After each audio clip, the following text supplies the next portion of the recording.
Live from Kenwood Hills High School, you're here with KH Live News 8, and I'm your news anchor, Lucy Jeanette, joined by my awesome co-host, Olivia Granger.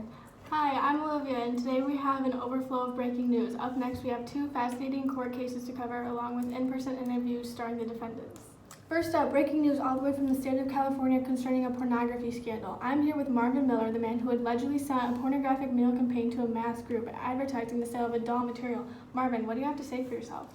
Hi, I'm Marvin Miller, and I'm completely astounded by the reaction of the government on my innocent campaign. Honestly, I don't understand the huge problem. The few people who received it and were uncomfortable with it turned it into the police, and now I'm getting convicted for violating a California statute and in being pinned for distributing obscene materials. In my opinion, aren't these materials that I sent by mail protected under the First Amendment's freedom of speech guarantee? And why is it any of the government's business what I send by mail? This just in, the court ruled a 5-4 decision. The court held that the obscene materials did not enjoy the First Amendment's protection. You're being held guilty of a misdemeanor because the material was deemed unsuitable for the general community. That sucks. At least Justice William Douglas and Justice William Brennan were on my side.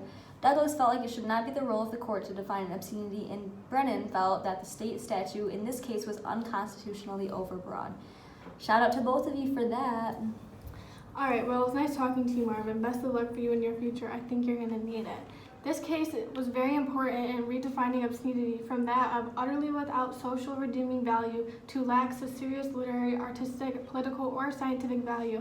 It is now referred to as the three-pronged standard or the Miller test. Now back to you, Lucy. Thank you, Olivia. We are now going to take a look into an equally significant court case from the state of Texas regarding the legality of abortions. I'm here with Norma McCorvey to hear her side of this court case. Thank you for being here with us today, Norma. I would like to start by asking you how this all started for you.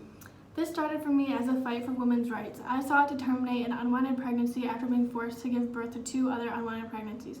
The only way I could receive an abortion would be to travel to another country, which was financially out of the picture for me and many other women.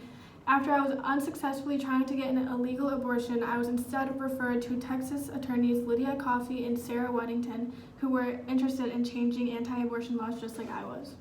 From my understanding, in Texas, women were not allowed to legally have an abortion unless the given woman's life was in danger. Is this correct? Yes, that is correct, but I believe that the state's law against abortions are unconstitutionally vague and abridge women's rights of personal privacy protected by the 1st, 4th, 5th, 9th, and 14th Amendments. I saw lots of gray area in this law, so me and my attorneys decided to fight against it. Interesting. And I see the court ruled a 7-2 majority in your favor because the process clause of the 14th Amendment to the U.S. Constitution provides a right to privacy that protects a pregnant woman's right to have an abortion. How does that make you feel? It makes me feel hopeful for the future of women's rights and proud that I could play a part in changing the lives of many other women who are in similar situations. Amazing. Thanks for talking with us today, Norma. You're so brave. Now I'll pass it to our weatherman while he breaks down the next week's forecast.